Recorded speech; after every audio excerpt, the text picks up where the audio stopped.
你叫什么名字 ？Egg, fresh egg。在登记窗口前，一个泛着蓝色光泽的面孔注视着我们，随即便往终端里录入了我们的名字。还没来得及开口问第二句，一道强光猛地闪过，把我们从梦境中轰了出来。见鬼！我居然在酒吧里睡着了。抹了抹下巴上干掉的意面酱，一抬头，正好对上了茶壶酒吧老板拉兹那张冷脸。店里早就没了客人，他正用那条俄罗斯进口的仿生义肢慢悠悠地擦着吧台。见我们醒了，他头也不抬地说道：“早安呐，艾格，你点的东西吃没吃我可不管，但账你得结，啤酒加面，总共46块。”我们低头看了眼终端余额，好家伙，只剩6块钱了。没办法，硬着头皮走到吧台前，我们佯装镇定地输入了一个6便刷了过去。拉兹看了看到账提示，先是一愣，然后表情变得复杂，缓缓吐出一句：“你是故意找茬是不是？”眼看面子果实发动失败，我们赶紧道歉。他摆摆手，指向了一旁的数据终端，灰溜溜地来到了墙边的 PAX 端口，登录账户一看，还好，还有2000的存款。想都没想，我们就把钱全部取了出来。回到吧台后，便潇洒地转过去了48块钱。不用找了，剩下的就当小费吧。拉兹冷冷地看着我们，表情像是在看一位刚表演完街头杂耍的小丑。呵，真是谢谢啊，我的艺术家朋友。他叹了口气，继续说道：“就在我们呼呼大睡的时候，当铺的老板盛来找过我们，让我们醒后赶紧去他店里赎回我们的 deck。那玩意儿可是上网必备的神经甲板装置，虽然型号是廉价的闪光 UXB 型，但没了它，我们就是个未来版的山顶洞人。”聊着聊着，拉兹忽然提起有个女孩刚来找过我们，说是隆尼佐恩的手下，他劝我们别搭理这帮皮条客，要是被条子盯上了，小黑屋是跑不掉的。听完了这些，我们的脑子还是嗡嗡的，于是又回到了 PAX 前，想从邮件里找点线索。刚一登录，跳出来的就是叶之城新闻的爆炸头条：茶壶酒吧爆发了食品安全事件，有顾客在吃了意面和啤酒后直接原地爆炸，店面将面临永久关闭。继续向下翻，还有更多稀奇古怪的邮件。一个叫马特肖的陌生人说，等我们搞到钱、升级好装备后，就去网络空间里找他。他还告诉了我们几个本地服务器的连接码，这里我们先记了下来。当铺老板盛的确发来了提醒，催我们赶紧去赎回自己的 deck。一个叫做疯子江户的电子商人说愿意用软件来交换我们新鲜的鱼子酱。另一个叫匿名者博士的家伙自称6个月前借走了我们的密码学芯片，现在让我们去找一个叫希瓦的女人取回。还有一个叫做红蛇的家伙爆料，拉兹之所以被查，是因为这个月忘记给卫生局交保护费了。我们叹了口气，心疼了一秒这个倒霉的老板，看来小费确实没有白给。继续翻阅，我们在其中还发现了一封神秘的邮件，来自什么 Interplay， 居然在推销什么冰城传奇和废土4的娱乐芯片，都啥年代了还在卖这种老古董，一看就不是什么正经公司。最后一封是个重磅邮件，发信人叫阿米蒂奇，坊间传闻的神秘雇佣军头子，他正在招募网络牛仔，只要提供了自己的巴马 ID 就能加入他的小队，领取丰厚的启动资金。哼，这么老套的诈骗套路居然还在流行，我弗莱西艾格怎么可能会上这种当？邮件翻完，我们注销了 PAX 账号，拍了拍拉兹的肩，安慰了2句以后，便推开了茶壶酒吧的大门，走进了阴冷潮湿的街头。刚一出门，酒吧的大门就被贴上封条锁了起来，一旁的机械警察悬浮着站在角落的垃圾堆里，正对着我们进行安全扫描。见没有发现可疑点，便催促我们赶紧该干啥干啥去。朝右边的街区走去，我们发现了一间名为 Body Shop 的小店。进去后发现这里竟是一个人体器官买卖市场。一个名叫秦的高个子男人站在一旁，他的嘴唇已经被切除了，脸上一直挂着瘆人的笑容。他身后一整面墙上摆满了透明罐子，里面浸泡着各种人体器官。见有人光顾，他便主动搭话，问我们要不要卖掉什么器官换点钱花花。我们当然是连忙摆手，表示走错了地方。不过出于好奇，我们还是询问了一下这些零件的收购价格。一看到价目表，瞬间感觉自己也值不了几个钱儿，只好匆匆离开了。出门后朝下走，我们来到了一家名叫甜甜圈世界的点心店。一只机械臂正在橱柜里忙碌地工作着。我们注意到了桌子旁坐着一个穿制服的条子，衣服上的 SEA 字样是软件执法局的意思。他看到我们后边立刻开骂，说这里只有尊贵的警局雇员才能进入，再看到我们出现就直接抓去审判。我们只能立刻认怂，转身离开了现场。继续往东走，我们看到了一家名叫微软的电脑商店。老板拉瑞慵懒地靠在墙边，问我们是不是要买软件。我们正要说是，随身的电脑终端立刻弹出警告：这是家黑店，防诈骗模式已启动。这下我们只好立马装作要看货的样子。他油腔滑调地向我们保证全都是好东西。随即我们话锋一转，装傻说外面太冷，只想进来暖和一下。知道被耍后，拉瑞瞬间火冒三丈，威胁要用火焰喷射器来给我们取暖，吓得我们拔腿就跑。连续2次的闭门羹后，在微软商店的前方，我们看到了一间挂着红色霓虹灯的小店。这里是一家高档会所，一位名叫金子的女人坐在前台，油光锃亮的地板上映出了她诱人的大长腿。见有人来了，便熟练地招揽起了生意。我们赶紧表明来意，只是想打听情报，没有其他世俗的想法。在转过去20块以后，他告诉我们现代黑豹的网络连接码是 Chaos， 密码则是 Mainline。正当我们聊得投缘的时候，万万没有想到一个机械警察突然就破门而入，不由分说地把我们铐了起来，以色情交易的罪名立刻扭送去了派出所。转眼间我们就被带到了一个远程法庭上来，法官和律师都只是出现在了大屏幕上，并没有来到现场。见我们慌得一匹，律师和颜悦色地开了口，说只要给他250块钱就能摆平问题。虽然感觉怪怪的，但就目前的形势来看，我们迫不得已必须选择破财消灾。然而在答应他以后，我们的处罚并没有减轻。屏幕上的大法官一顿滔滔不绝的罪名罗列下来，账户里同样还是被扣了300块，加上雇律师的钱，让我们产生了550大洋的经济损失。我勒个青天大老爷呀，真想顺着网线抽这货2耳光。看来在千叶市里，这就是所谓的正义。吊儿郎当的被放出来后，我们被无情地丢到了茶壶餐厅的门口。朝路沿发泄完心中的不满后，我们顺着之前的路往南去到了圣的当铺。推门进去的第一眼，我们看到了令人身心愉悦的紫色装潢中点缀着各式漂亮的商品。见是我们来了，他立刻抱怨着让我们赶紧把这破 tag 带走，说是这玩意儿吓跑了他不少的潜在客户。难道不是被你的传家宝价格吓跑的吗？原本只是想要交钱走人了事，此刻我们却酝酿出了一个邪恶的计划。看着圣焦急万分的表情，我们直接一个戏精上身，先假意掏钱，然后装作不好意思的告诉他钱没带够，以后有机会了再过来赎买。这下可把他给吓坏了，立马表示钱都不要了，赶快带上这个破东西给我滚。紧接着我们就被一脚踢出了门，哈哈，白嫖计划宣告成功，一个字不花顺利领回了设备。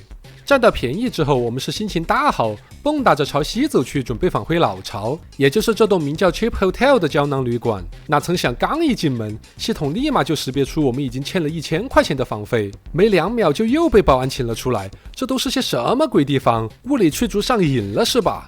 骂骂咧咧的终究也不是个办法，我们只好继续逛街。往下走，来到了诗格绅士酒吧，向里边正在操作电脑的女人搭话得知，她恰巧就是匿名者博士来信里说的西瓦。看到我们方正的脸庞，她虽然承认了的确有烧东西的事儿，但得先确认我们的身份才行。在这里我们需要避开前面的陷阱选项，自个儿打字回答货物是芯片，等他确认之后便可顺利拿到那张解密技能卡带。同时他还会向我们出售硬件修复的技能，虽然暂时用不着，但我们还是斥巨资1000块钱买下了它。交易完毕后，我们打开了随身物品栏，将解密芯片和硬件修复软件安装到了手臂的终端上。之后我们再次登上了 PAX 终端，检查邮箱，博士果然发来了一封新邮件，这次没能见到你，咱们下次在网格点见面吧。这家伙人还怪好嘞，还完东西还不忘继续留线索挖坑，还把坑留在了一个互联网站上。确认没有更多的线索后，我们走出了酒吧，继续南行。看到了一栋大楼门口写着马斯生物实验室的字样，不过电脑提示这里的大门紧锁，无法进入，我们也就只好先去调查其他地方了。进入到街对面的大门后，我们来到了朱利斯·迪恩的办公室。这个西装笔挺的老头坐在古怪的大钟跟前，犀利的眼神仿佛在嘲笑我们的菜鸟身份，开口表示只愿意接受稀有的黑市硬件交易，真是装的一手好逼。没办法，现阶段我们只好放弃和他周旋。出门后依旧向南，我们便来到了街道尽头的售票大厅，果然还是看到了笑容如同塑料般的接待人员，他机械地向我们问好。こんにちは，请问是要前往哪里呢？这里虽然会有2个选项，自由之边和西安集群，但无论怎么选，它都会让我们先去付款。我们只好看向了价目表，结果发现全部都超预算了，当即表示要取消订单。听闻此话，售票员立刻收起了他的微笑，按动了一旁的安保警铃。可想而知，我们又被当场请出了售票大厅。这年头，连离开这么个鬼地方都成了奢望。从这个死胡同向上返回，路过圣的当铺后继续向左，刚进巷子，我们就遇上了拉兹提过的那个女子。她穿着一袭鲜艳的红色连衣裙，虽然自古红蓝出 CP， 但现在我们已经被搞害怕了，只感受到了城市里满满的套路。她上下打量了一番我们后，开口问道：“你是这里的新人吗？”我们点头回答：“对呀，新来的 ，ready to work。”顺带回了句：“美女，你知道网格点这个地方吗？”他眉头一挑，淡淡回了句：“嘛玩意儿，傻逼吧你！”说完就转过了身去，不再搭理我们。见他狗不理后，我们无奈继续前进，来到了金属全息影像商店。推开嘎吱作响的铁门后，一个穿 T 的男子和我们打招呼：“找劲爆的软件吗？过来里有。”他叫做芬，自称这里是黑客天堂，售卖各种什么解码器啊、探针钻头之类的破解程序。我们翻了翻他的货单，确实很劲爆，但价格也是。聊了几句后，我们便以回头再买为借口，悄悄溜了出来。再次往东走，来到了一个十字路口。我们先去了下方那扇门，这里正是疯子江户的硬件商店。这位穿西装的技术宅一见到我们就热情的招呼：“ちょっと待て、エギさん，鱼子酱带来了吗？”我们两手一摊，讲起了昨晚睡在意面里的苦情故事。江户唉声叹气道：“哎，好吧，如果你能弄来鱼子酱给我，我就用崭新的 Comlink 第2代连接器跟你交换。”这交易听起来很是划算，我们爽快地答应了下来。随后他便开始讲起了店里的王牌产品，各种 VR 设备一应俱全，还吐槽比隔壁的死猪前也靠谱太多了。我们一边假笑着应付他，一边定睛一看，好家伙，最便宜的蓝光 Special 居然也要1000块，我们只得默默地合上了目录，礼貌告退。从江户那儿出来后，我们向北走进了另一家电子商店，老板正是前野本人，只不过这位的仪表堂堂，谈吐优雅，和猪根本扯不上关系，倒是目光里更多了几分算计的精明。看我们被身后的高端电脑所吸引，他笑容灿烂地说道：“有眼光，这些都是我的宝贝。”原本我们只是想打听点便宜货，结果在看到对话选项里的为什么江户要叫你猪时，我们邪魅一笑，直接问了出来。前野先是爆出了句家乡的国骂，然后狐疑地盯着我们：“你是他的朋友？”我们连忙摇头：“不认识，只是听说而已。”这才保住了颜面，没被扫地出门。见他没再起疑，就顺便询问了一下我们那台 UXB 神经甲板的性能。前野撇嘴说道：“那玩意儿是最低配版的 model， 能逛逛论坛、收发邮件就不错了，别想着什么 VR 入侵。”说罢，他就开始推销起了自家的高端货，价格比江户那儿还要离谱。为了钱包君，我们再次选择了改日再买。眼花缭乱地离开商店后，我们继续向上，来到了一间奇怪的房间 House of Pong。本来以为是个街机店，结果推门一看，竟然是一个赛博宗教场所。房间正中央的墙壁上挂着一台老旧的显像管电视，上面运行着雅达利的画室游戏 Pong。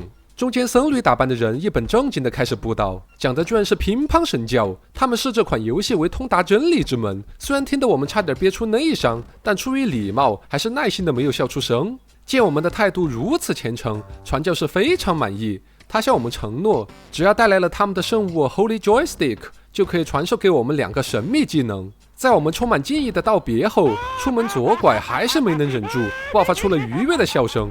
探索完这边的支路后，回到主干道，我们继续东行，在一个小巷口的南边进入了一家高档餐厅 Matrix。这家矩阵餐厅在这里享有盛名，但不巧是个会员制的。门口的服务员一看到我们那穷酸样，就把我们拦了下来。すみません，本店只接待有通行证的牛仔。我们刚想解释，余光瞥见了一旁的皇帝诺顿和亲王奥斯克，牛仔界的顶层人物居然都在这里用膳，我们也只好乖乖认怂，接受了被礼貌请出去的命运。继续往东，穿过了一片断壁残垣后，我们终于来到了街区的尽头。墙上的安检摄像头亮起了扫描光线，声音机械却不失礼貌。库大塞，这里是普通市民可抵达的最远区域，你来这里有何贵干？我们立刻照搬之前的邮件信息，厚着脸皮说自己是日立生物科技的志愿者。对方在沉思2秒后回答道：“对不起，今天不是你们的工作日，请明日再来。Sayonara。出于对机械条子的忌惮，我们识趣的点了点头，赶紧原路返回。现实里的线索基本收集完毕，是时候上网找找新的情报了。和之前使用 PAX 终端不同，想要自由地连上网络，我们必须满足几个必要条件。首先，需要一个可用于联网的终端设备，我们手头老旧的闪光 UXB 型赛博甲板正好派得上用场。其次，还得有上网的环境，不像 PAX 终端这么显眼，我们得找到一种3点式的网络插槽。正巧诗阁绅士酒吧就有2个这样的网口。确认满足了这些条件后，我们打开物品栏，选中 UXB 型甲板，启动其中的 Comlink 1.0 程序后，在下方的文本栏里输入目标服务器的连接码，远程服务器就成功的连接上，打印出了首页信息。一般像廉价旅馆这类公共网络节点，首页都会贴心的给出使用指南。我们按照指示输入 guest 作为密码，便以游客身份登录了系统。有过 Root 手机经历的朋友肯定明白，在这种权限下，基本没有什么自由创作的空间。黑进系统付清房费这样的操作就不用幻想了。随便浏览完一些无关紧要的内容后，紧接着我们尝试了按摩房金子小姐给出的那个连接码 Chaos， 结果系统弹出了软件版本过低，无法兼容此网站的提示。看样子我们还得再跑进一趟虎穴，把要问的情况通通问清楚。有了上一次的经验，这回我们格外的小心谨慎。那姐妹儿一看我们又上门来买消息了，话不多说，直接把价码涨到了50，真是个干商。这次他为我们提供了新的情报，告诉了我们所有的银行核心部门都位于轨道上的自由之边，那里的苏黎世银行管理比较宽松，可以先记下它的连接码。很显然，这条信息跟我们目前穷得响叮当的状态完全没什么关系。正准备再套点别的情报，没想到条子又一次破门而入，再次把我们押上了远程法庭。有了上回的教训，我们没再上律师的当，果断拒绝了他的摸鱼辩护。在他气急败坏的咒骂声中，不出所料，我们同样被安上了危害社会治安的罪名。好在这回的500块罚款没有直接从身上扣除，估计是挂到了我们的银行户头上。既然不用当场掏腰包了，零元存款的账户怎么罚我都不怕，那岂不是可以放开手脚套消息喽？重返按摩院以后，我们干脆开启了疯狂违法模式。一通神操作不仅让我们挖到了更多的情报，还顺带把罚金从500块一路作死的飙到了惊人的1万。等到我们最后一次踏进怡红院时，金子摊手表示我们现在知道的比他还多，已经没什么情报可以卖给我们了。令人万万没想到的是，这次再上法庭，等待我们这种老油条的已经不再是区区罚款这么简单了。屏幕上冰冷的法官直接宣判了死刑。我靠，榨干之后直接想要了我们的命吗？然而说什么都已经太迟了，伴随着高压电猛地穿过全身，我们眼一斜腿一蹬，直接见了上帝。再次醒来的时候，人已经躺在了 Body Shop 里。负责人秦皮笑肉不笑地告诉我们，他好不容易才把我们烧焦的大脑重启成功，这么大的工程，拿点身上的零钱应该不过分吧。 Damn， 这群家伙全都他妈的吃人血馒头。现在我们不仅身无分文，还在银行里背上了巨额罚款。化身破产兄弟后，我们伤心地回到了诗阁绅士酒吧，望着 PAX 终端上头版头条的犯罪报道，居然说的就是我们自己。报纸把咱们描述成了穷凶极恶的罪犯，这下别说发财了，想在青叶城混口饭吃都成了问题。就在我们满心绝望的时候，邮箱里的一封新邮件让我们眼前一亮。这封信居然来自矩阵餐厅里的皇帝诺顿，他告诉我们希瓦私底下会把餐厅的通行证交给我们。看到这里，一个左正灯，我们便冲到了希瓦跟前。在和他提到诺顿后，我们拿到了这张可能改变命运的小纸片，顾不得表示感谢，一溜烟就冲向了矩阵餐厅。火速赶到这里后，我们亮出了通行证。服务员虽然满脸狐疑，但也只好悻悻地侧身让我们进去了。刚一走进门，我们便听到了诺顿和奥斯克还在谈笑风生，话题正是当下火着的人工智能，什么图灵测试、ICE 之类的东西，我们全都闻所未闻。不过一听到网格点这个关键词，我们立刻两眼放光，这不正是那个匿名者博士要我们去的地方吗？趁此机会，我们赶紧凑上前想问个明白，但诺顿表示那是我们自己需要搞清楚的东西。没办法，我们只好问些其他的。他小声说到有几样东西可以卖给我们，分别是逻辑、软件分析和音乐演奏这3个技能。当然，我们破产的窘况只有自己知道，为了不丢面儿，我们故作慎重的点点头，表示需要考虑一下，下次再来光顾。说完便赶紧溜出了餐厅，只留下诺顿在身后一脸懵逼。看来温饱问题不解决，游戏进度就要卡在这里了。在这进退两难之际，我们忽然灵光一闪，立刻打开邮箱翻找了起来。之前不是有个叫阿米蒂奇的军火商人发来邮件，说是只要回复他自己的巴马身份证号就能报名参军，还能白拿一笔启动资金吗？都这个时候了，就算他真是骗子，我们还有啥可骗的？可万一要是真的，不就正好解了我们的燃眉之急吗？想到这儿，我们立刻动手写了一封回信，按下回车发送后，不一会儿就收到了他的回复。他先是感谢了我们的报名，然后告诉我们钱已经打到账户上了，现在只需要前往矩阵餐厅和他见面，在确认身份以后就能大展宏图，一飞冲天了。我去，真不是骗子！喜出望外的我们赶紧打开银行账户查看，结果1毛钱都没收到。妈的，还是太年轻！正准备骂街时，我们不小心打开了交易记录，却猛然发现刚刚确实收到过一笔1万块的转账。然而由于之前在法庭上的作死行为，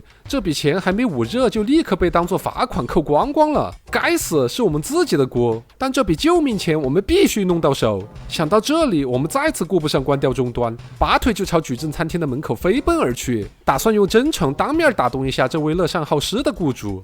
我们一路狂奔，路面都被踩出了火花。可当我们气喘吁吁地再次赶到餐厅门外时，一旁早已恭候多时的机器条子坏笑着大喊道：“不许动！我们已经抓住了阿米蒂奇，现在立刻要对你这个从犯实施逮捕。”我靠，剧本不是这样写的呀！我要见我的大恩人。待我们再次醒来时，只觉后脑勺上的脑机接口被电得焦糊发痒。更倒霉的是，这次我们1分钱没捞着，还被秦医生这个畜生直接丢在了地板上。挣扎着爬起身后，我们揉了揉剧痛的关节，之后便一瘸一拐地走出了人体商店。一夜暴富的机会就这样从指缝里溜走。走在千叶城阴冷潮湿的街头，我们的心被资本主义的无情寒冰刺得生痛。经过了一番激烈的思想斗争，我们无奈做出了一个让祖宗蒙羞的决定：嘎腰子。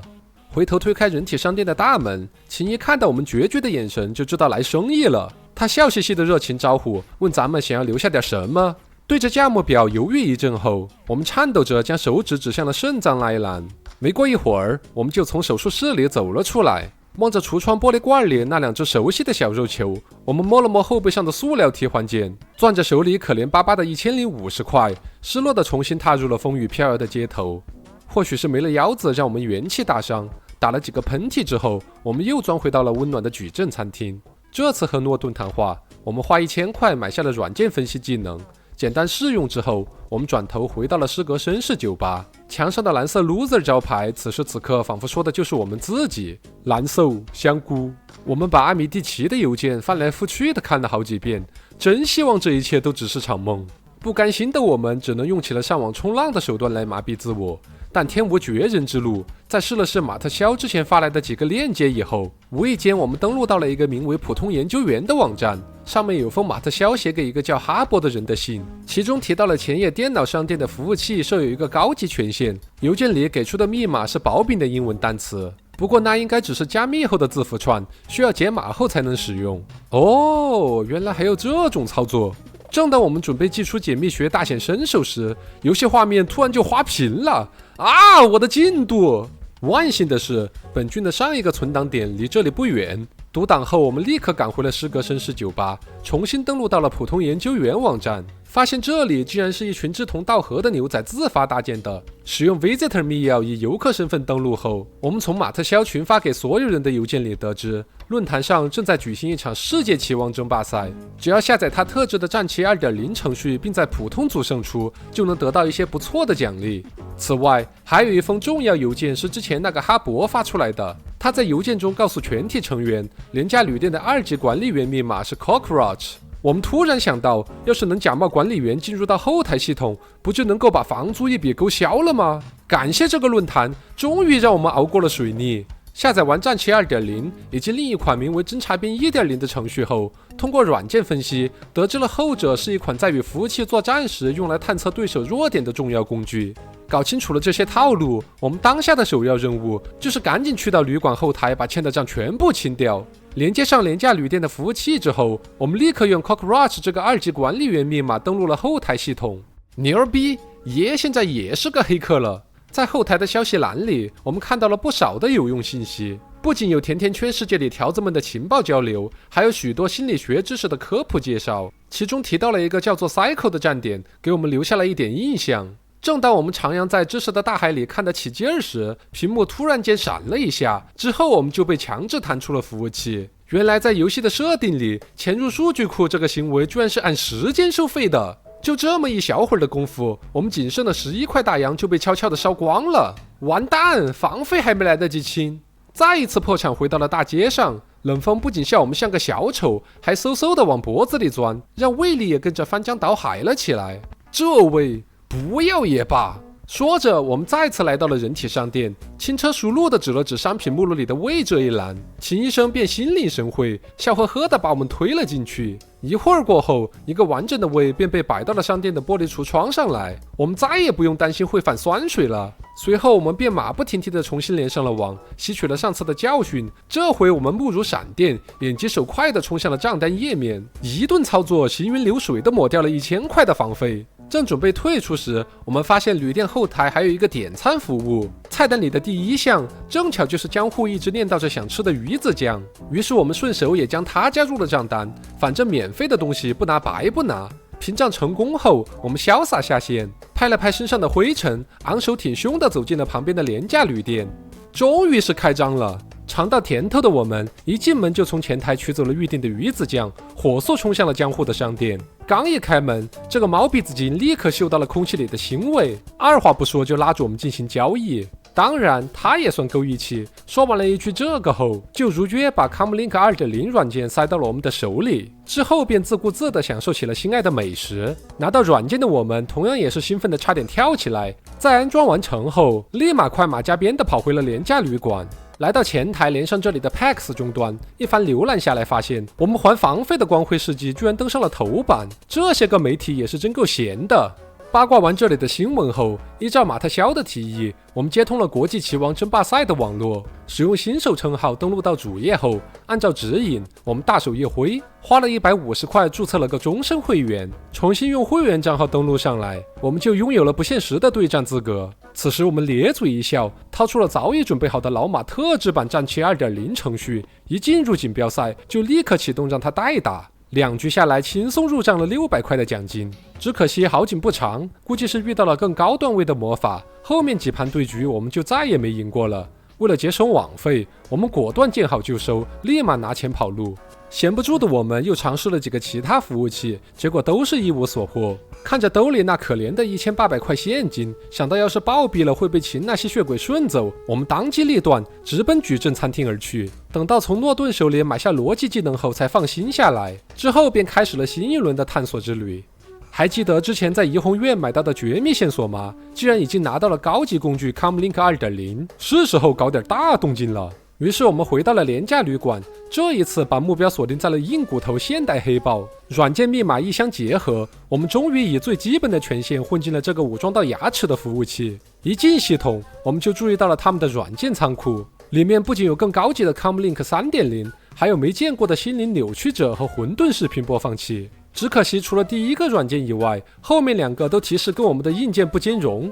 下载完前者之后，我们继续翻看系统历史邮件，果然又挖到了不少干货。其中的一封邮件说，朱利斯 DNR 有更高级的解密学技能升级服务。还有人干脆在邮件里打起了广告，介绍了一种名为 Easy Rider 的软件，可以突破端口的限制，让使用者可以在各个网络分区间驰骋，而无需人肉挪窝。这应该是个好东西。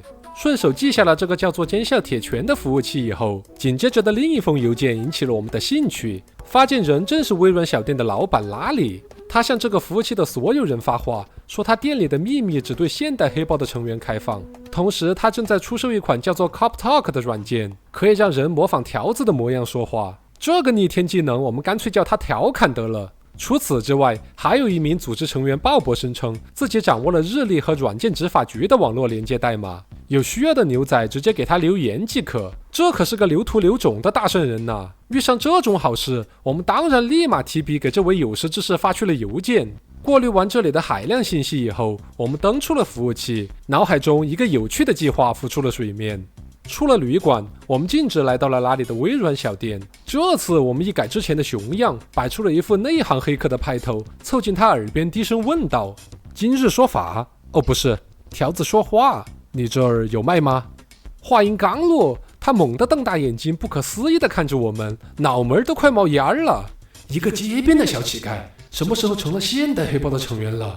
虽然迟疑了片刻，但他终究还是妥协了，朝我们开出了100块的价格。二话不说，我们立马买了下来。在把软件安装进终端后，我们咽了口唾沫，壮着胆子，昂首挺胸地走进了甜甜圈世界。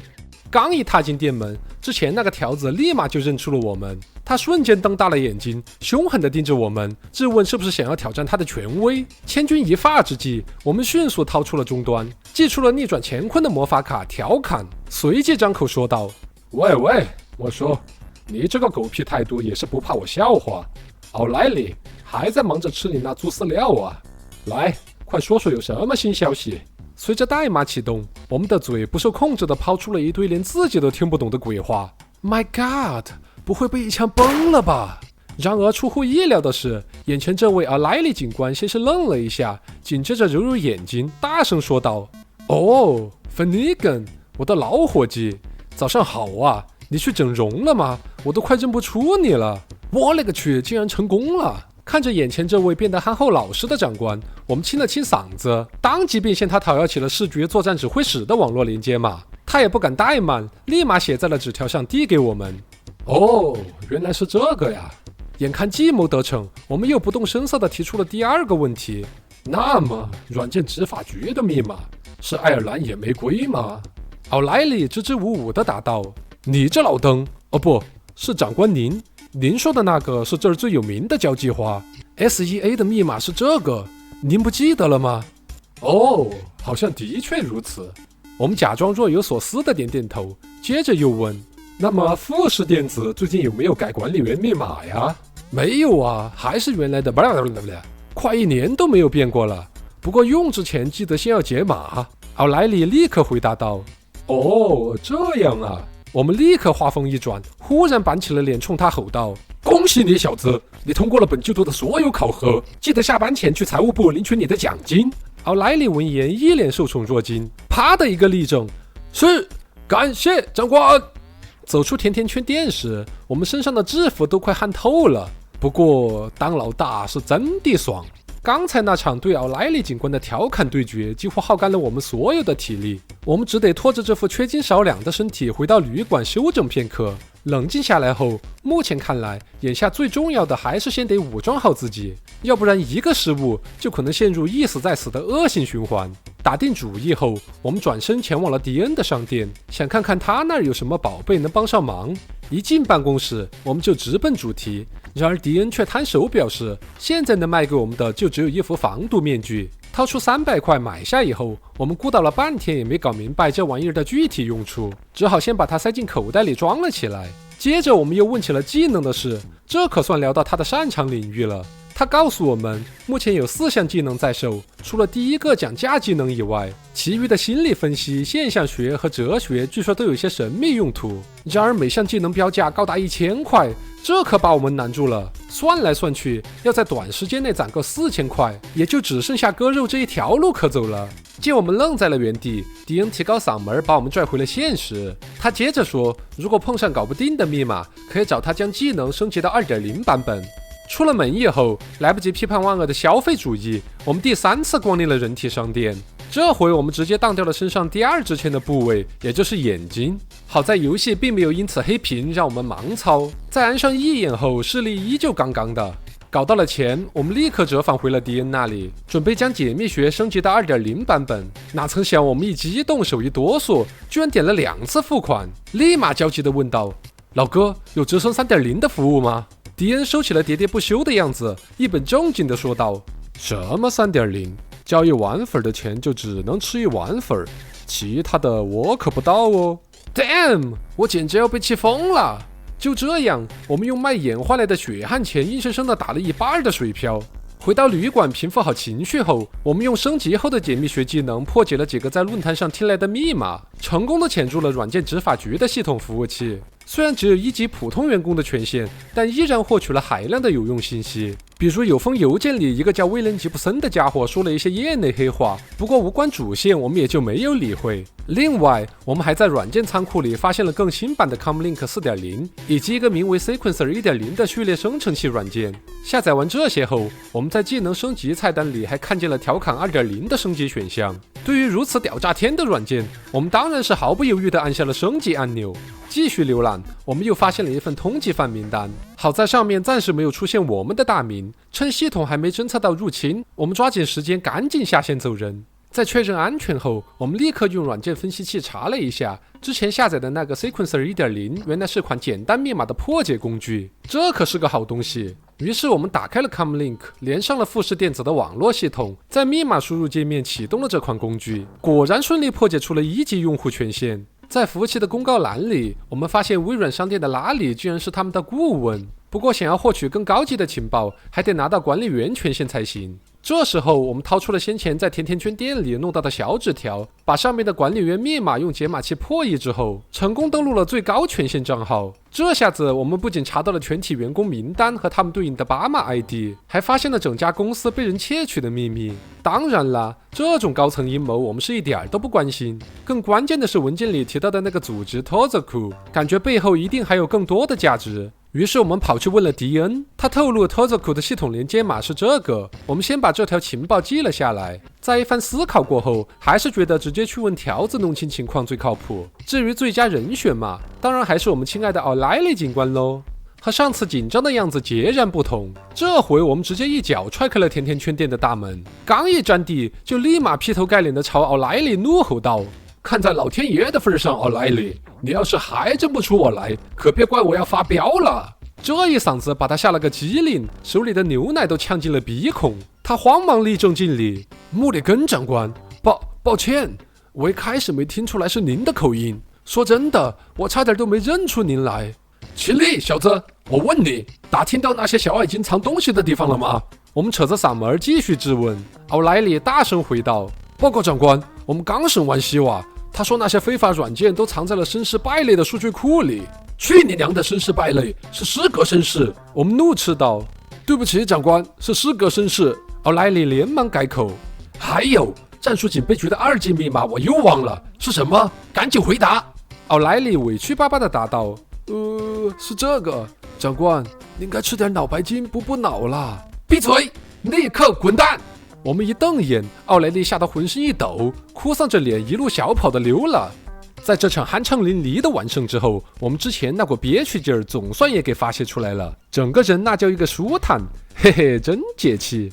回到温暖的小窝以后，我们立刻连上了千叶战术警备局的服务器，如法炮制，用破解来的密码拿下了最高权限。这回我们不仅看到了更多的重犯通缉名单，甚至还拥有了修改它的权限。一个邪恶的计划立刻在我们脑海中酝酿开来。既然微软小店的拉里暗中藏了这么多秘密，那不妨先让他去警局喝杯茶，好让咱们溜进去探个究竟。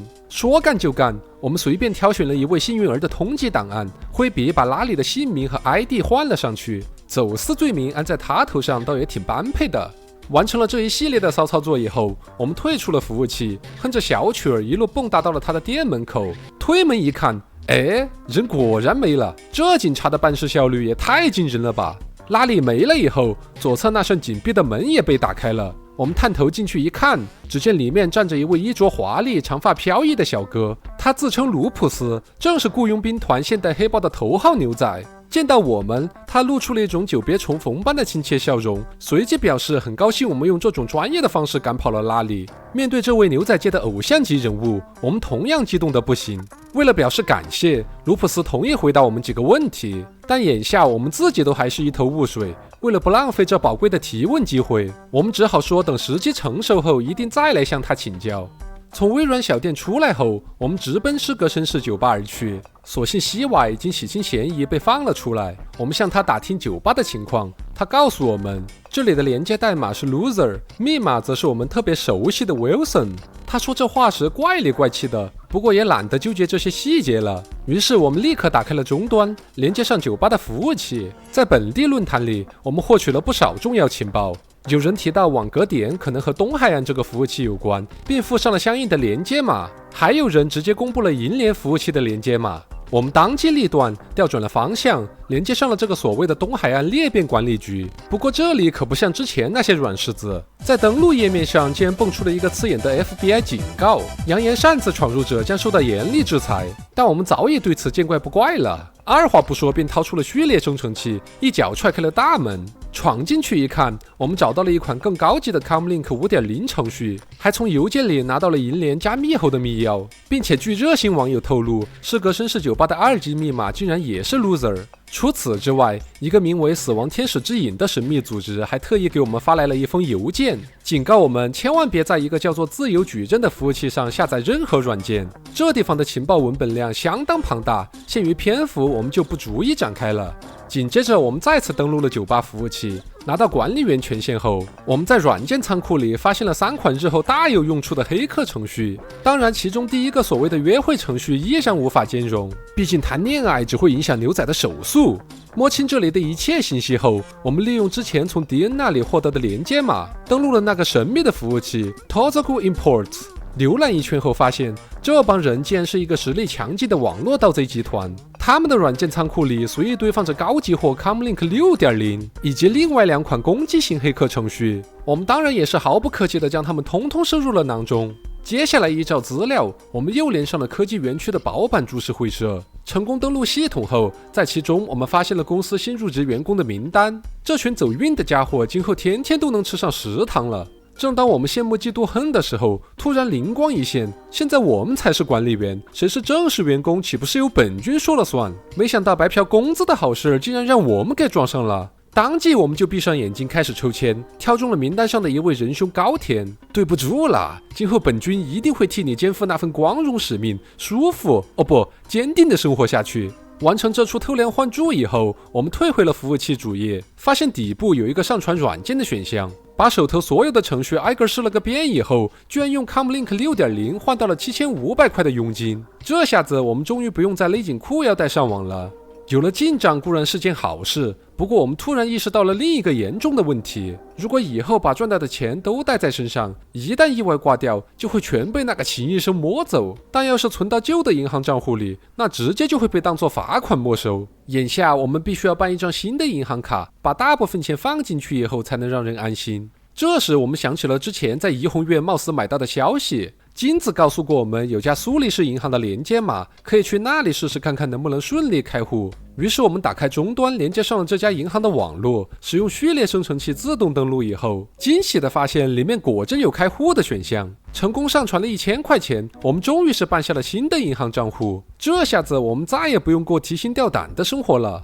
出门以后，我们是如沐春风，眼下想到的第一件事情就是赶紧把我们卖掉的器官买回来。毕竟身体发肤受之父母，即便现在没有因此受到什么惩罚，但缺点什么总归有点不自在。于是我们来到了人体商店，没有理会秦医生虚情假意的客套话，让他赶紧把我们卖掉的器官拿出来，爷现在就要把它装回去。他笑嘻嘻地递过来一张货单，我们定睛一看，价格怎么全都翻倍了？这哪是商店呐，简直就是放高利贷的。吐槽归吐槽，我们也没有办法，只好乖乖地掏钱赎回了自己的胃和肾脏。至于1万块的眼睛嘛，我觉得继续当一下盲僧还是挺好的。买完器官出来，我们再次拜访了牛仔小哥卢普斯。这回我们有备而来，向他提出了至关重要的问题：千叶市那个高科技园区究竟有哪些秘密？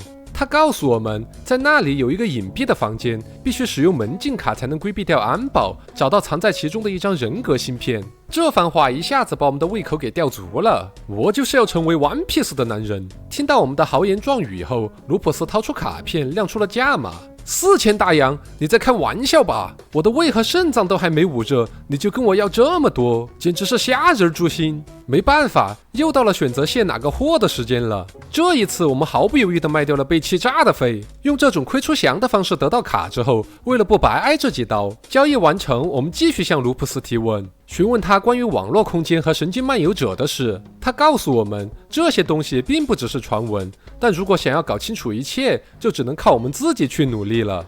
摸了摸空空如也的肚子，我们表示当然也想努力拼搏，但以现在的经济状况，想要点份拼好饭都成了奢望。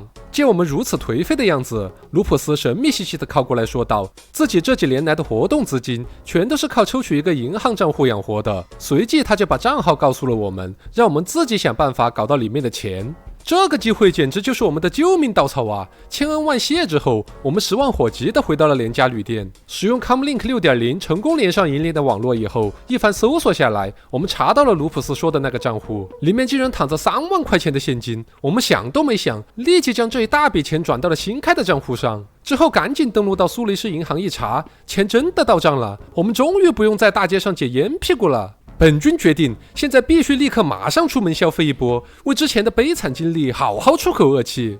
出了大门，我们直奔迪恩的办公室而去，二话不说就把4个技能全款拿下。之后我们又来到了金属全息影像商店，按照之前邮件里得到的消息，我们从老板手里买到了绝版已久的神圣快乐棒，顺带还把 Icebreaker 和 Debug 这2个技能也一并带走了。按照之前的约定，我们把快乐棒交给了乒乓神教的僧侣。见到圣物归位，老师傅顿时泪流满面。接着他便如约掏出了2张软件光碟送给了我们。虽然这东西现在看起来没什么用，但他们在后面的战斗中至关重要。能用20块钱的摇杆换来这2个神技，简直堪称全游戏里最划算的买卖。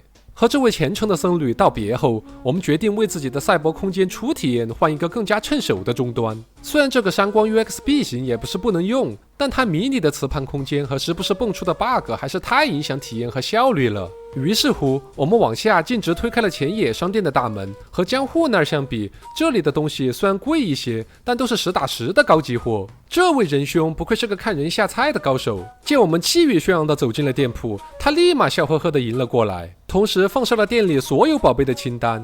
但即便我们现在兜里鼓了，该节约的钱依然不能瞎逼花。面对这上天的溢价，我们动起了想要刀一手的心思。这时候，之前江户骂他猪那事儿又给了我们灵感。按照剧本，我们又陪他演了一回，但这次我们装作和他一个鼻孔出气，跟着咒骂起了江户是个混蛋。骂着骂着，钱爷的气也消了，整个人舒畅了起来，立刻给我们开出了国补优惠价。拿到折扣的我们是一阵窃喜，在经过了一番仔细的斟酌以后，最终决定把钱都投入到这款负担得起的最高档设备忍者4000里去。它不仅功能众多，并且还提供了关键的脑机接口 VR 技术。这下子我们终于有资格进入到真正的赛博空间了。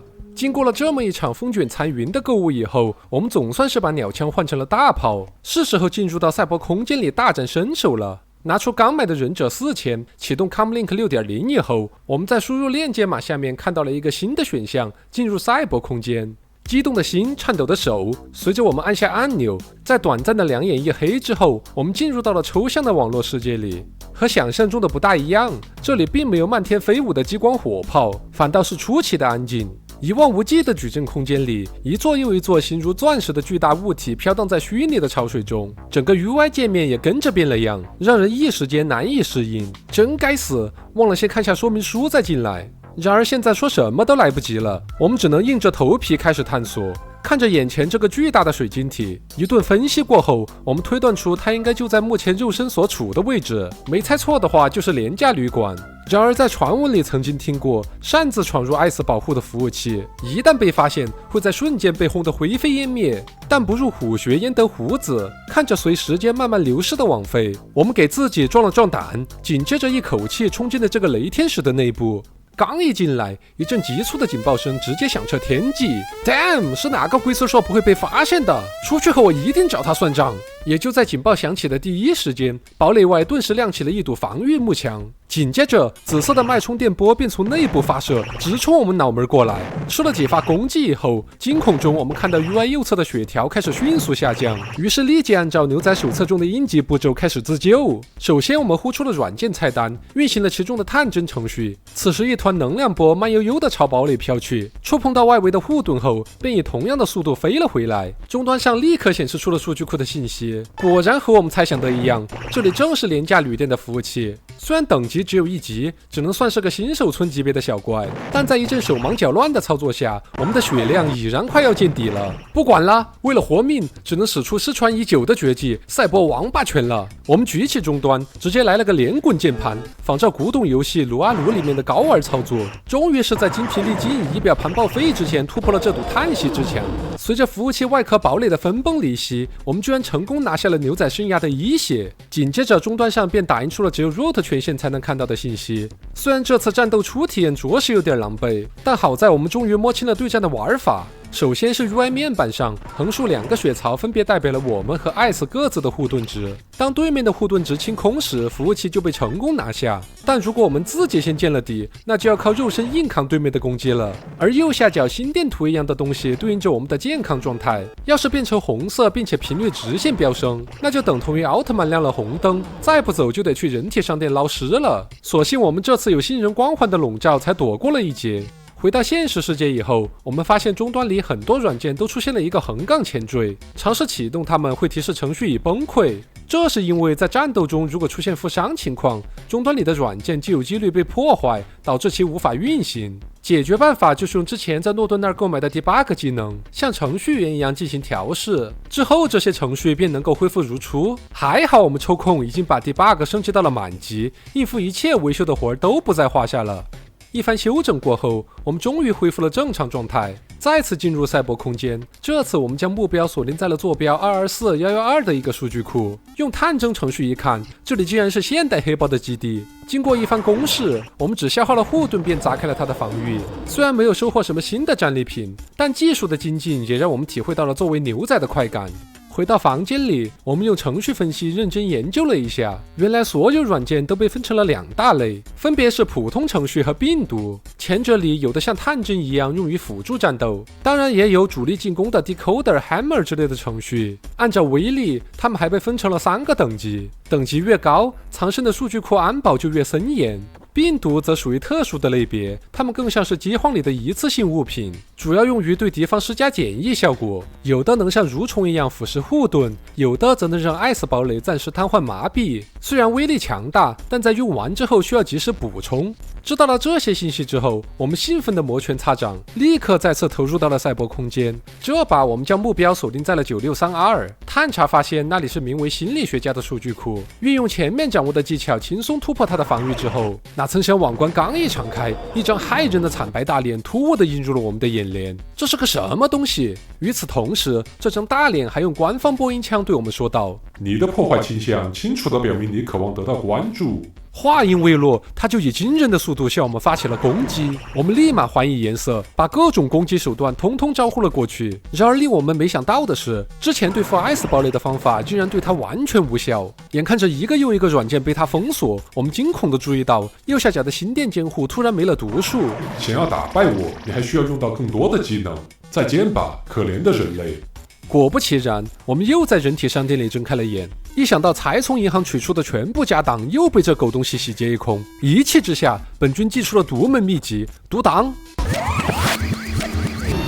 在攻略的帮助下，我们总算是得知了败北的原因。原来软件这种攻击手段只对服务器有效，而刚刚面对的惨白人脸，其真实身份是寄宿在数据库中的超级 AI， 一般的程序对他们起不了作用。想要造成有效伤害，我们必须使用之前购买的4个技能，也就是逻辑、哲学、现象学和诡辩术来对付他们。这些人类思想的产物才可以令他们体会到灼烧的痛苦，进而让复杂的人造神经元短路烧毁。同时和人类相似，每一个不同的超级 AI 都有自己的弱点，使用它惧怕的技能类型攻击会有更好的效果，但持续的同种技能则会让它产生抗性，所以我们需要不停的切换，周而复始的轮番轰炸，最终才有战胜他们的可能。这一特性同样也适用于艾斯堡垒。搞半天我们这才明白了牛仔攻防的最佳时间。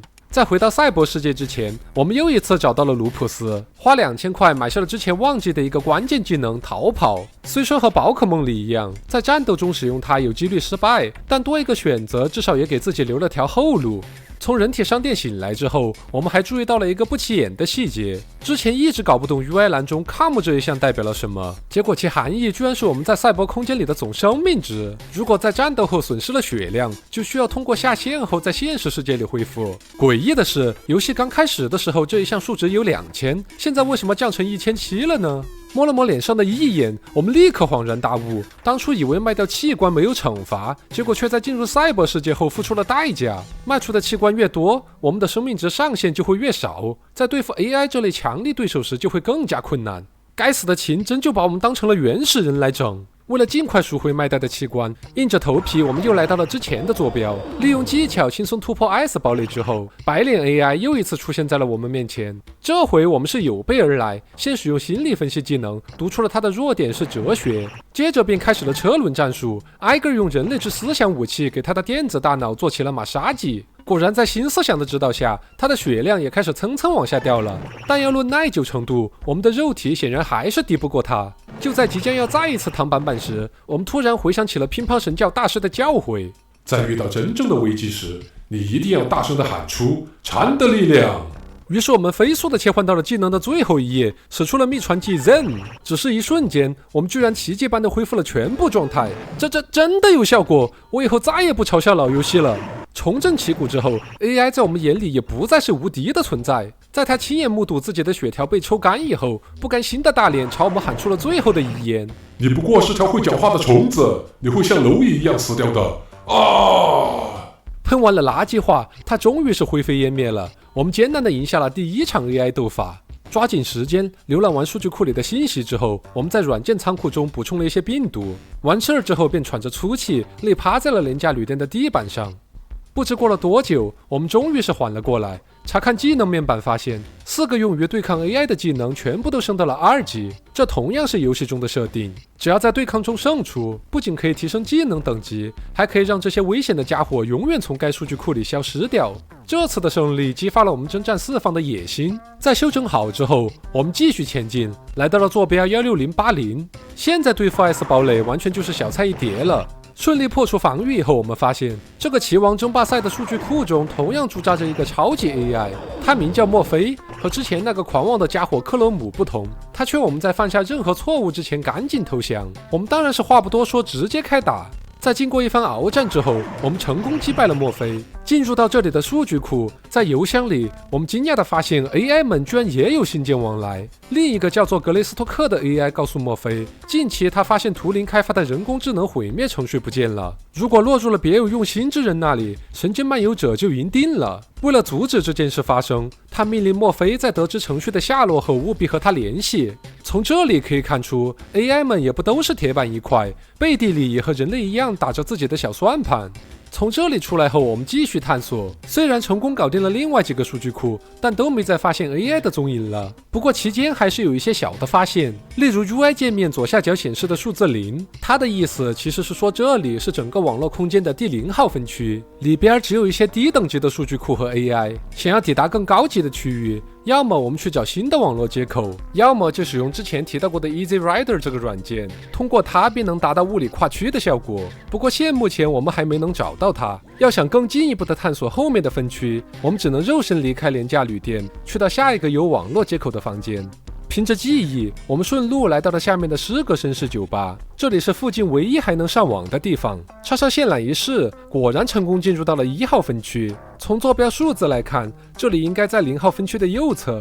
向右来到这个坐标，击败了此处的 S 堡垒之后，发现这里正是酒吧的数据库。让人没想到的是，这么小的地方居然隐藏有3级访问权限。除了 Loser BBS 本身以外，还解锁出了另一个名叫巫师的论坛，许多著名牛仔都曾在这里留下过自己的足迹。简单翻阅以后，我们再次把目光投向了软件仓库，发现了更多有用的物品。这个叫做 Slow 1.0 的程序，使用以后可以给对面套上一整局的减速 debuff， 堪称游戏里面的最强控制技能。把它收入到了终端，我们继续朝着这个坐标发起了搜索。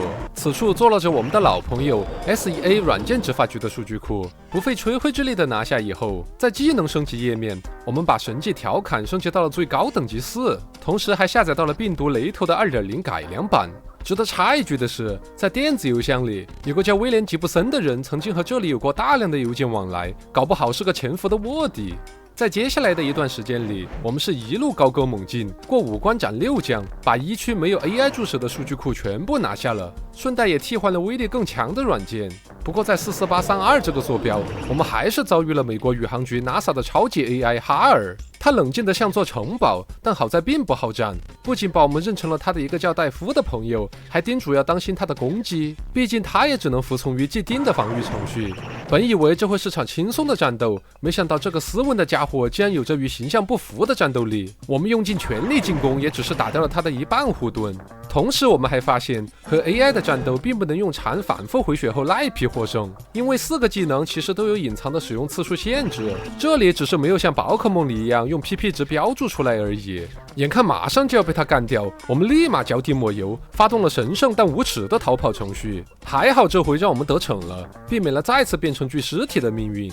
逃脱死亡以后，回到酒吧整备时，我们发现钱已经所剩不多了。赛博徒步和普通的上网都要花费数目不小的资金，现在的当务之急变成了如何才能把网费续上。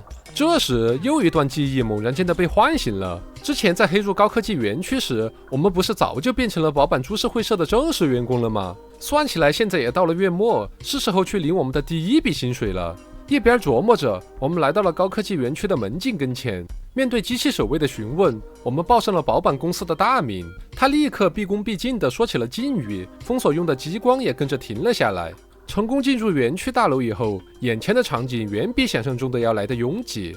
径直朝右走，我们会来到这家名叫贪婪工业的企业大厅。空无一人的前台角落里，一个网络接口引起了我们的注意。不过目前还不是上网冲浪的时候，我们也就没再逗留。出来后朝下走，里面是一个奇怪的房间。刚一进入，墙上的安保机器立刻开始倒计时。您有30秒的时间用于出示安全证件，否则你将在倒计时结束后立即被驱逐。我们立刻意识到，这里绝对是卢普斯说的那个神秘地点。不过按目前的情况看，我们先得了解完这里的线索以后再来解决它，才能保证不遗漏什么信息，否则触发了警报提前跑路就得不偿失了。于是我们立即出门向上走去，观察到了左边的房间是富士电子，最顶上那家则是日立生物公司。然而出乎意料的是，在这里我们居然碰到了一个活人员工。看到我们闯入之后，他不但没有惊慌，反而是淡定地凑过来对我们说道：你好先生，我是这里的研究员，你应该就是之前预约的那位肺部实验志愿者吧？啊，这里难道也是个掏心掏肺的黑诊所吗？下意识地护了护胸膛，我们猛然想起自己的肺根本就没跟过来，现在还躺在人体商店的玻璃罐里，这事儿我们居然给忘了。想到这里，顾不上内心的慌张，我们立即向这位女士解释道，自己是不小心误打误撞才来到这里的，做志愿者的事儿完全就没听说过。在听到我们的否定以后，她骂骂咧咧的让我们赶紧消失。刚出了门，我们是越想越不是滋味，堂堂高级牛仔岂是你张嘴就骂的？于是便立马转身推门回去。趁他还没来得及开口，我们先发制人，嘲讽值拉满的说道：美女，其实我是来看你的。我听你们同事说，你是那种喜欢找乐子的交际花。话都还没说完，他竟果断地按下了一旁的报警按钮。我听说你是那种喜欢被逮捕的白痴。一失足成千古恨，看来在游戏里调戏人也是万万不可的。再次独挡回到园区以后，我们已是没有了半点作死的想法，乖乖的径直来到了工作的保坂株式会社。在进门刷卡确认身份之后，我们如愿领到了1万美刀的薪水，替身上班真是太棒了。在拿到这笔钱的第一时间，我们风一般的赶到了人体商店。亲爱的器官们，主人终于有钱接你们回家啦！等等，居然还差6000，为什么想要做一个完整的人这么难？唯一的好消息就是我们的血量总算是来到了1850点，去赛博世界的风险也算下降了一点点。回到诗格绅士酒吧以后，我们再次启程来到了 NASA 的数据库，但很不幸，这次还是没能改写惜败的命运。以本君多年的游戏经验，结合游戏线性的故事脉络来看，问题基本出在了技能等级太低，导致了输出疲软。于是我们暂时放弃了和他硬碰硬的打法，取而代之的是在空旷的赛博空间里搜寻起了其他用来练级的 AI。终于在352112这个坐标上，我们发现了自由矩阵的数据库堡垒。驻守其中的萨菲尔是一个狂妄的家伙，一见到我们便不由分说地发起了攻击，叫嚣着让我们去死。哎，本军最喜欢教训的就是这种嘴贱家伙。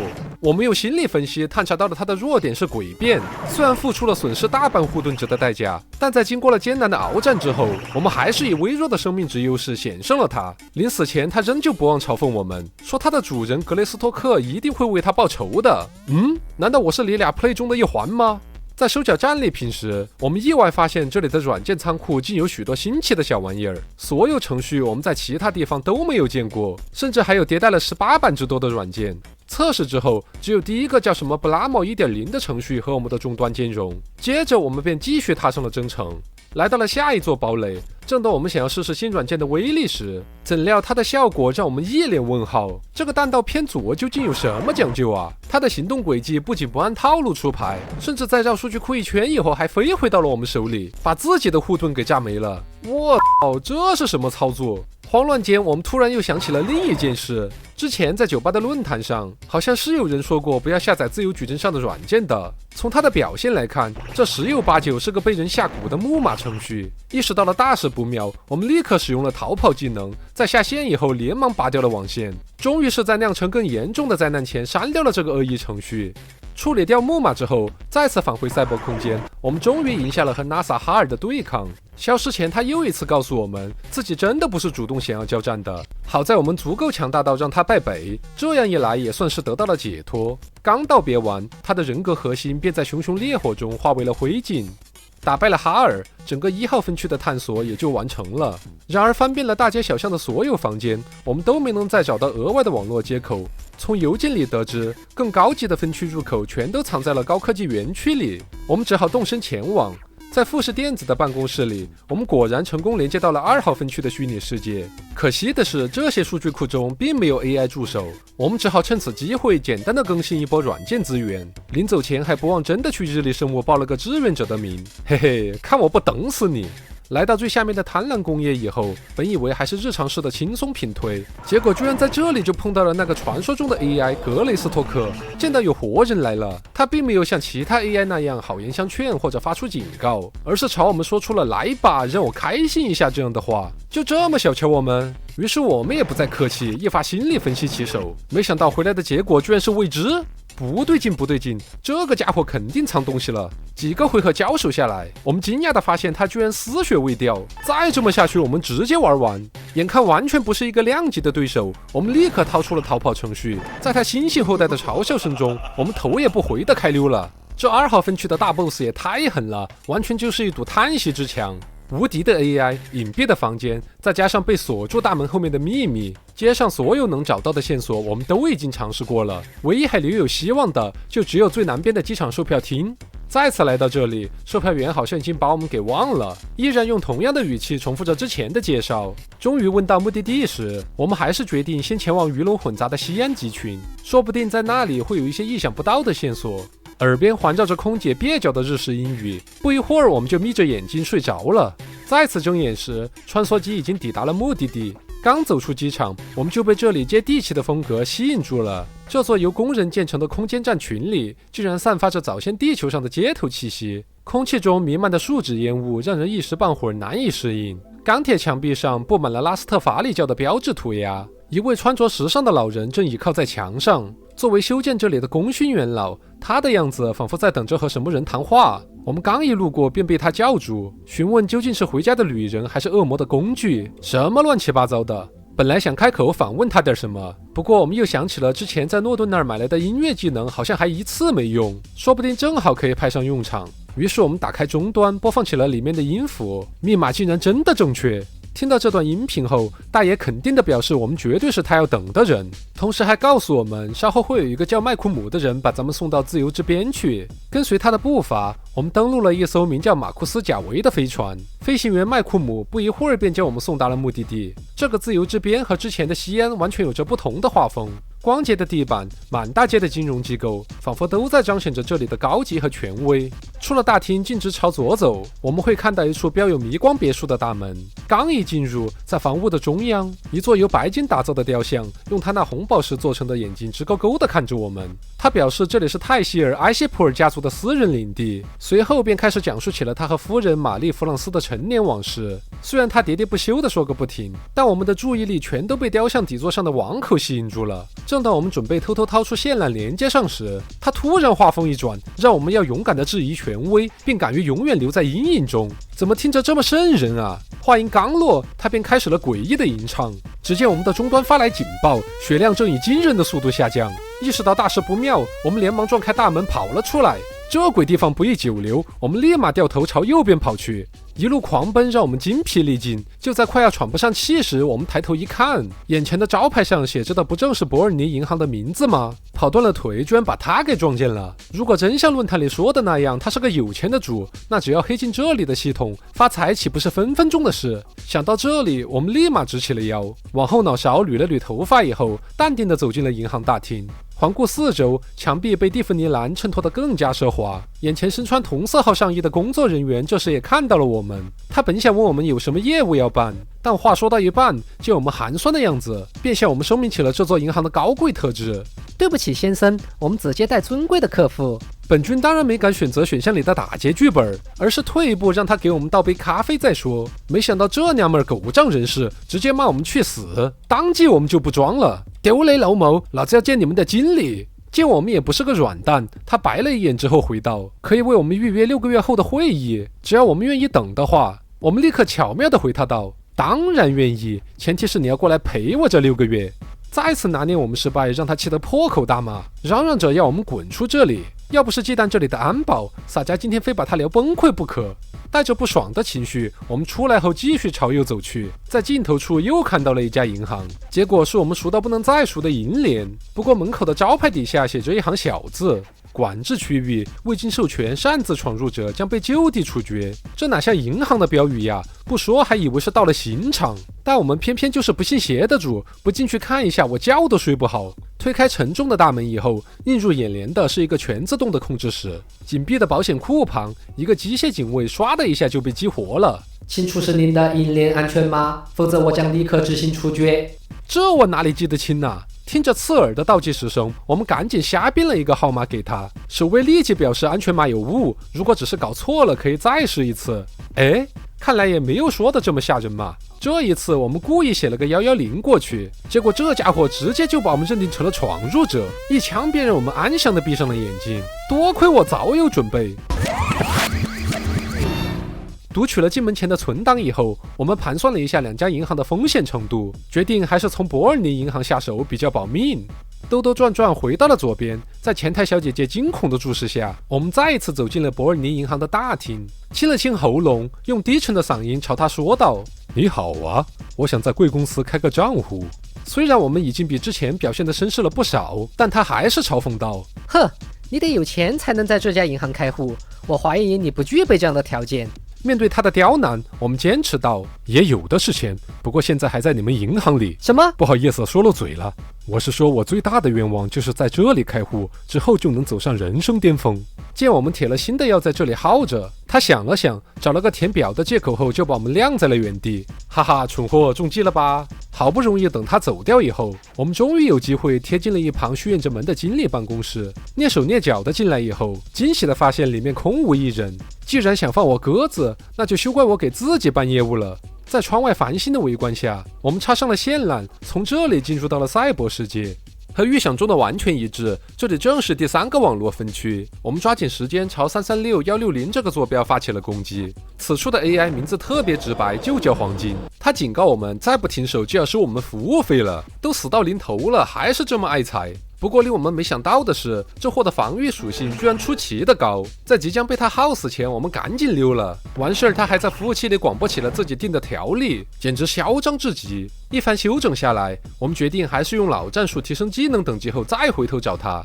在周围的288-208坐标，我们找到了分区里的第二个 AI， 这个名叫泽维拉的家伙，在自由性爱联盟数据库的侵染下，形成了极端变态的人格。作为一个 AI， 他居然反过来调戏起了我们，说我们真的好大，想要和我们过两招。这可是100%的原文原意，不含一点夸张成分。如此恶心的家伙，我们是一秒都不想多见，直接就全力招呼了过去。经过了一场恶战，我们终于把他打出了乱码。等他彻底崩溃消亡之后，我们在论坛里看到了巨多淫邪不堪的邮件。为了大家的身心健康，这部分就只能全部略过了，就让本君独自一人承受着深重的罪孽吧。不知过了多久，我们终于恢复了理性。收拾好以后，我们继续探索，在464-160坐标发现了尖效铁拳的数据库。虽然这里没有 AI 助手，但在软件仓库里，我们终于找到了关键的 Easy Rider 1.0 版本。有了它以后，我们就能无视物理限制，在网络里尽情的驰骋了。其他还有像减速 3.0、全副武装 1.0 等，都是后期重要的保命神技，我们也都收入了囊中。当然现在还没到高兴的时候，我们得继续抓紧时间，趁银行系统发现之前，赶紧把这里探索完毕。在432-240这个坐标位置，我们发现了一个重要的服务器图灵注册表，这里详细记录了每个 AI 所处的物理位置，例如之前的哈尔位于美国，黄金则位于中国等。最关键的是，其中的一篇日志报告了有2个 AI 潜逃的重大事件，现目前官方在对他们进行全力追捕，所以整个网络的安保等级都出现了松动的情况。趁此机会，我们正好可以进行更多的活动。继续拿下几个数据库之后，我们的软件和技能等级都得到了飞速的提升，搞定黄金完全就是手拿把掐的事情了。轻松战胜他以后，这家伙发出了我们是 bug 的惊叹。等他消失殆尽，我们立刻开始查阅数据库中的信息。在邮箱里，我们发现了银行管理员和一个叫安森的人正在进行资金转移。由于当下突发的安全事件，银行为了避免格雷斯托克和神经漫游者这2个 AI 将巨额财富占为己有，于是便启动了资金保护计划。但他们真不该在邮件里用明文把账户密码传来传去，还好只是落在了我们手里，要是被别的坏人发现了，那后果简直不敢想象。恭敬不如从命，我们立刻登录到了这个账户，查询结果简直让人不敢相信自己的眼睛，这里面居然有50万的存款，按照2025年的通货膨胀率来算，那就应该是万、10万、100万。哎呀，不管了，反正全都是我的了。激动的心，颤抖的手，我们将全部的资金都转到了新开的苏黎世银行账户里。买完机票，二话不说就飞回到了千叶市。刚一回到诗歌绅士酒吧，就立马插线上网，看着50万终于是安静的躺在了账户里。此刻我们的内心就只剩下了一件事情，那就是疯狂消费。取出20万带在身上，我们立马赶到了前野的电脑商店。按照之前的折扣流程，我们直接全款拿下了这里最牛的终端赛博空间7号。这下子无论是软件搭载的数量还是性能，全都登顶游戏了。接着我们又来到了人体商店，把最后的眼睛赎回来以后，成为完全体的我们再也不会受到硬件的限制了。这个时候我们突然想起了那个无敌的格雷斯托克，现在是他还是我们更牛逼，只能通过一场恶战来验证一下。我们一边想着，一边再次光临了高科技园区。然而出乎意料的是，这个家伙还是免疫我们所有的手段。以本君多年的游戏经验来看，他一定有着更加特殊的解决办法。我们只能先放弃了硬碰硬的想法，走出园区，思考起了接下来的对策。回到酒吧，我们立即进入到了赛博世界。启动 Easy Rider 以后，我们成功突破了物理限制，进入到了第4分区。这下子再也不用满地图的找网络接口了。第4分区总共只有2个数据库，分别属于网格点和感知网络。在拿下第一个网格点以后，我们会看到其他牛仔留下的信息，大概意思是能够抵达这里，对于任何人来说都是能力的象征，夸得我们心里美滋滋的。接着我们在邮箱里发现了许久不见的马特肖的信件，他正在寻找博士，但到处都没有见其踪影。其他牛仔纷纷表示同样也没有碰到过他，看得出马特肖对此颇为在意。作为新晋的高级牛仔，我们当然也想为前辈出一份力，于是便记下了这则消息。之后在仓库里，我们还收获到了更强力的护盾技能全副武装 2.0。而在另一处感知网络的留言板上，我们终于知道了位于高科技园区里隐蔽房间的秘密。之前在卢普斯手里买到的那张门禁卡就是用于通过验证的，只要输入了合适的序列号，就能获得一块专门设计的特殊 ROM 芯片。至于它的具体用处，那就只有等待我们自己去揭晓了。来到神秘房间后，我们输入了之前在数据库里得到的代码，成功获得了一张名叫迪克西平线的高级智能芯片。这下子我们终于解锁了全部 UI 面板的功能。作为我们的智能随身助手，这个叫做平线的家伙说起话来给我的感觉更像是一个真人。有了 Easy Rider 和平线的相助，我们在赛博世界的旅程也不再孤单了。没事就和这个家伙吹下牛，也算给无聊的赶路过程增添了一丝乐趣。不知不觉，我们来到了更深层的第5分区，这里的对战强度也跟着一下子拉高了不少。我们在384288坐标遇到了数据库贝尔欧罗巴，以及之后448320处的国际安全局。这2个地方的仓库里都有更强大的软件补给，并且后者还保存了一份来自2025年的绝密信息。不过我们可对当时的玛嘎天王川建国不感兴趣，考古的事儿还是留给专业的人来研究吧。之后我们继续推进，在一个叫做虚无主义者的数据库中，我们发现了超强力控制技能减速 4.0 以及病毒 Python 5.0。一个好好的编程语言不看菜谱还看起兵法来了，果然爬虫的尽头是病毒啊。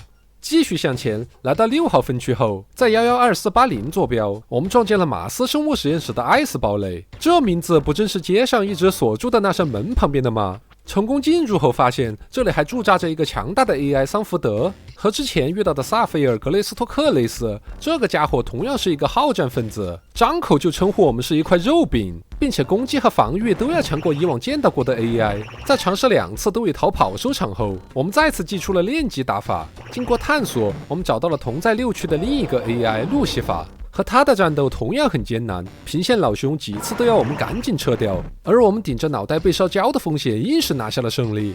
进到数据库里才得知，原来这里正是苏联的克格勃情报局。阅读其中的报告了解到，中央委员会认为某些人工智能正试图破坏网络空间的母体，14名科学技术局的网络黑客在行动中已经丧命，并且几名网络平台的操作员在脱离矩阵以后性情大变。这些安全事件应该都和那些人工智能有关。看来不仅在千叶市，放眼全球范围都出现了致谢危机的前兆。在用苏制装备升级了部分软件以后，我们立即向之前的桑德福发起了进攻，终于是把这个嚣张的家伙斩于了马下。但即便是死到临头，他依然还嘴硬说自己可以回炉重造，而我们只剩半条命了，烦死人了，赶紧一键卸载。进入到马斯实验室的公告中心，我们得知这里其实一直在秘密研究一项新型终端，它能够突破常规设备的物理限制，让使用者直接和装备合二为一。这种依然处在实验阶段的终端被他们命名为了赛博之眼。这个意外的发现令我们兴奋不已。接着查看资料，在最后一项的安全系统中，我们发现了实验室的门禁设置页面。在关闭了报警装置，开启进入许可后，我们立刻从酒吧下线，来到了旁边的实验室门外，尝试轻推 MBL 的大门，发现真的解锁成功了。怀着激动的心情，我们一个箭步就跨了进去，里面正是马斯生物的无菌实验室。贴满整洁瓷砖的墙壁上，一个监控摄像头立刻瞄准了我们。他背后的机械助手用警告的语气说道：“我们目前已经闯入了实验的保护区域，并且数据库里没有识别到合法的人脸。”还没等我们反应，实验室里的喷头便释放出了大量毒气，仅仅吸进去了一点儿，我们就一头栽倒在了地上。随着灼烧感蔓延到全身，闭上眼以后，我们再次领了盒饭。面对这么狠毒的机关，独党回来后，我们一顿复盘，终于在游戏的刚开始找到了它的解法。很久以前，我们曾在迪恩那儿花300块买过一个防毒面具，没想到这个压了一整部游戏箱底的道具，居然在这时候派上用场了。戴上它以后，我们再次走了进去，机械助手立马发出了和之前一样的警告。但搞笑的是，在他发现用毒气奈何不了我们之后，这家伙居然直接躺平，说既然没办法扫描到面具下面的脸，那我们一定就是尊敬的尤米尤里博士本人了。这逻辑请受我一拜。并且更加离谱的还在后面，在单方面确认我们的身份后，这个 AI 助手还问我们要不要试用一下最新的赛博之眼，我们当然是满口答应。就这样，没有费吹灰之力，如此强大的顶级装备便成功被我们拿下了。临走时，助手还不忘感谢博士，能在百忙之中抽空来看看孤独的他，搞得我们都有点同情这个留守儿童了。解锁了这个终极隐藏装备后，我们的自信心呈指数级膨胀，使用它一路来到了最深层的第7分区。这里就像是地球上的马里亚纳海沟，凡人无法抵达，却充满了致命的诱惑。做好了面对终极秘密的准备以后，我们在320464这个坐标发现了一座名为幻影的艾斯堡垒，里面驻扎着的是一个同名 AI。见到我们以后，他并没有发起进攻，只是说了一句象棋术语兵至王4，之后便和我们大眼瞪小眼，陷入了尴尬的冷场。我们尝试用心理分析检查了他的弱点，没想到居然是逻辑。一个喜欢下棋的 AI 害怕逻辑，多少有点自我矛盾。于是我们使出了技能，他在感受到攻击后喊出了一声后羿弃兵，接着便解释说他虽然不会主动出手，但也要进行合理的自卫。一番交锋下来，我们发现了他温和外表下的强大实力，仅仅只消耗了一半的护盾就打得我们满地找牙。狼狈的逃跑后，在旅店休整的间隙，我们研究了一下他是否和那个下棋程序有所关联，但依然没发现什么有用的信息。这下子逼得本军不得已查看了攻略，才得到了此处的2种解法。首先，我们可以和以往一样的正常战斗，不过即使使出全力战胜了他，不仅过程艰难，还会遭受让逻辑技能降回到1级的惩罚。这种变成智障的解法显然不是我们想要的。第2种解法则是不主动攻击，在他出现时直接把之前收集到的战旗 4.0 程序当做礼物送给他，幻影便会在感谢我们以后自行消失。这个可怜的 AI 同样也是因为长时间的锻炼导致了心理创伤。我们在数据库里可以看到他写的日记，在末尾他会提到这里保留有格雷斯托克的猎枪程序，必须在一切都太迟之前阻止他的疯狂行为。果然那个无敌的家伙在暗中计划着什么阴谋。来到软件仓库里，我们下载到了这个叫做毒氰的程序。古希腊哲学家苏格拉底就是被迫喝下毒氰之后死的。这个充满隐喻色彩的软件看来就是解决它的唯一办法了。虽然得到了对付格雷斯托克的专武，但我们还是决定先探索完第7分区之后再去找他。在384416这个坐标上，我们找到了泰希尔埃希普尔家族的数据库，这里寄宿的正是传说中离全知全能一步之遥的超级 AI 冬季。见到我们时，他没有任何的情绪变化，仿佛这一切都是预先设计好的一样。他让我们做好准备，不久后便会和伟大的万有一体合而为一。看过原著的我们当然知道，和神经漫游者融合一直以来都是他的愿望。不过游戏里的情况显然要比他想的复杂很多。掏空一切技能，艰难地战胜他以后，他告诉我们自己虽然变成了赛博亡魂，但我们也难逃最后必死的命运。没有理会他的垃圾话，在进入到数据库以后，偌大的空间里仅留有2个选项，其中第一个是家族成员删减的符号学论文，这里需要补充一些原著信息。小说里泰希尔埃希普尔家族因为一些历史原因，都是以女性克隆体的方式延续血脉的。删减的意思可以大概理解成掌门人玛丽·弗朗斯的第3代延续体，之前自由之边的迷光别墅就是他的住所。在这段文字里，删减夫人详细地描述了迷光别墅的构造。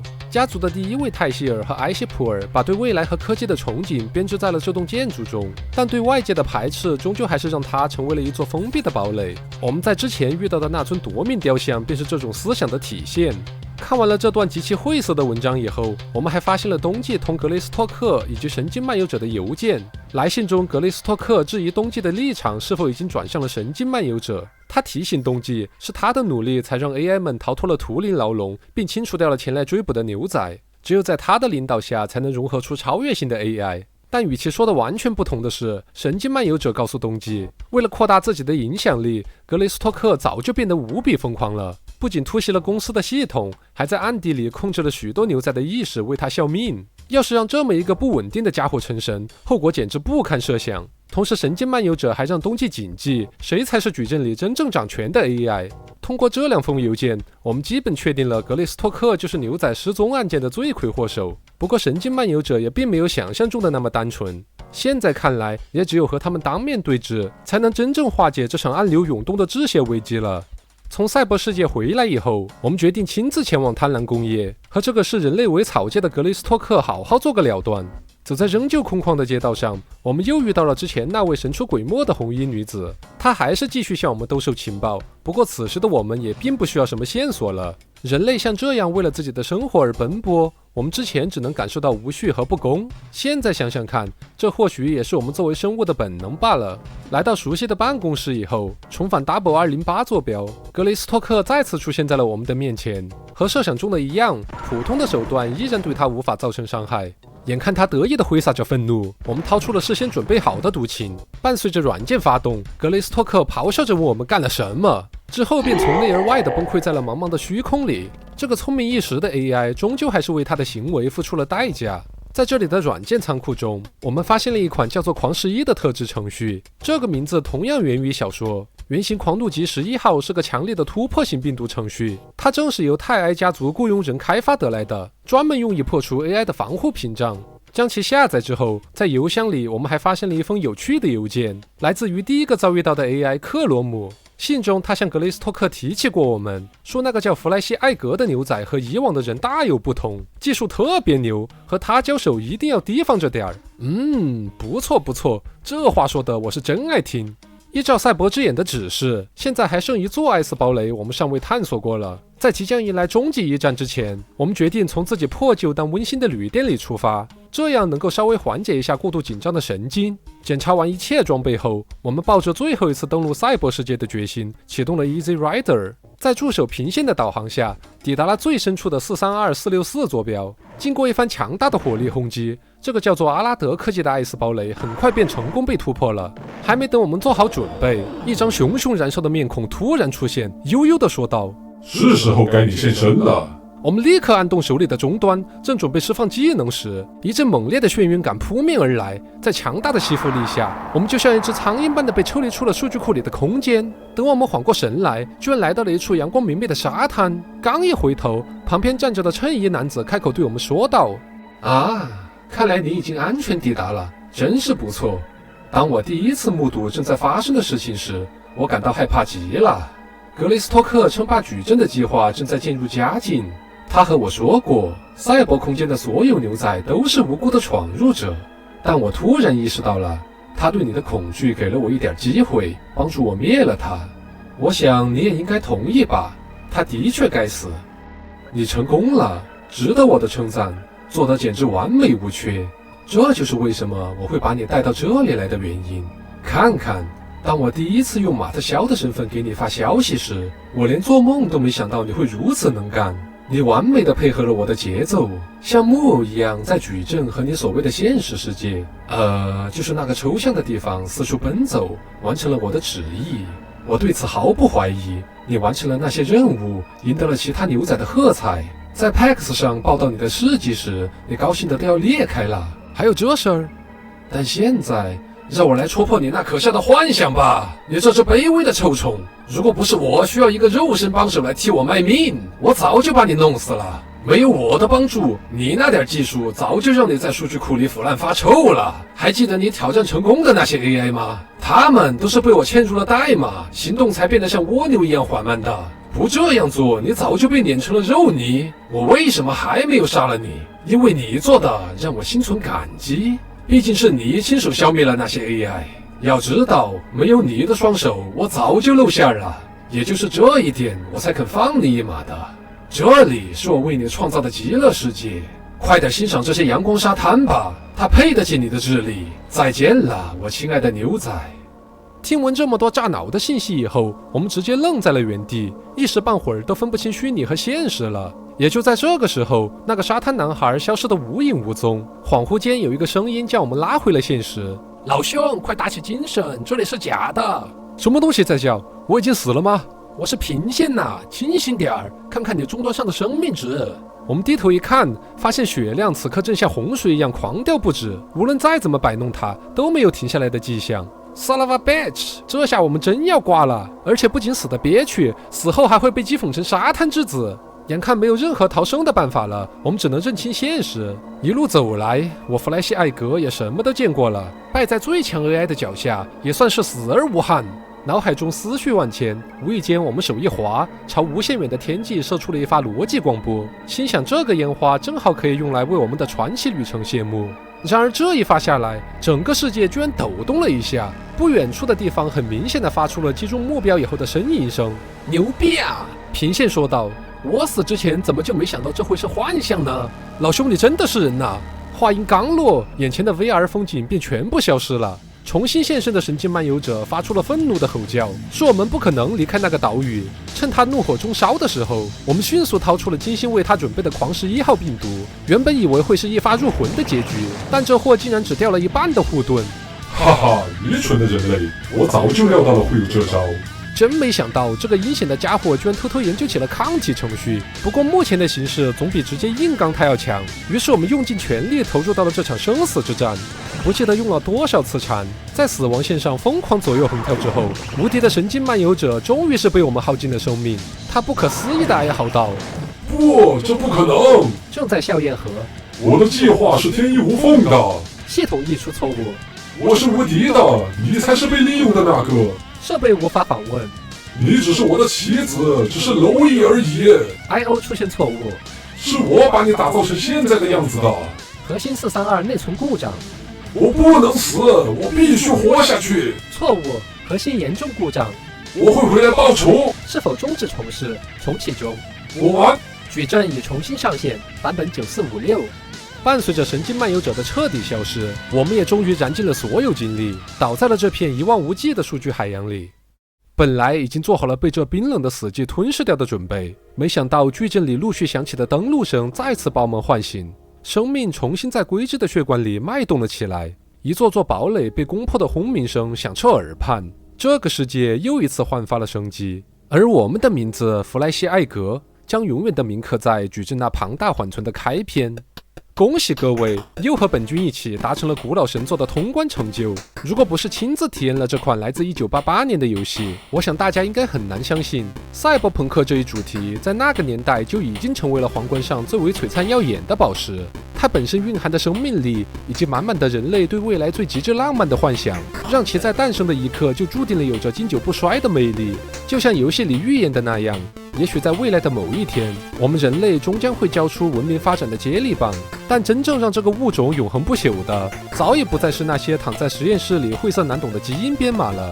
拿我们的主角来说，虽然在游戏刚开始时只是一个普到不行的标准废柴，并且在结尾的关键一战同样也只是恰好像猴子敲键盘一样的赌对了谜底，但一路走来，各种面对困难时的品格和网络里相互间的纽带，早已在悄无声息中练成了我们的第二基因，推动着这个200万年前诞生的年轻老小孩继续前进。我很喜欢《神经漫游者》这款游戏，通关之后更是加倍的喜欢，因为即使是现在，都很少有文学改编作品能够和游戏融合得那么恰到好处而又趣味连连，同时还能展现出与原小说截然不同的独特风味。在视频的最后，本君也不再想当什么游戏警察，拿它和现在的游戏比个什么高下。我相信现在还能坚持游戏不阳痿的朋友们，都一定已经切身体会过了游戏这种媒介的特殊价值。能有《神经漫游者》这样超脱出时间桎梏的作品，本身就是对这个行业最大的肯定和致敬。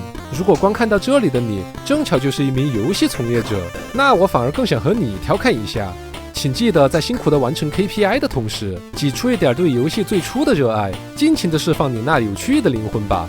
感谢各位收看本期的有海事宜，喜欢的朋友们千万不要忘了点赞、关注、转发。长视频真的很需要各位多多鼓励，本君才能有机会在这个时代和大家一起走得更远。这里是煮蛋杂货铺，我是煮蛋君，我们下个视频再见。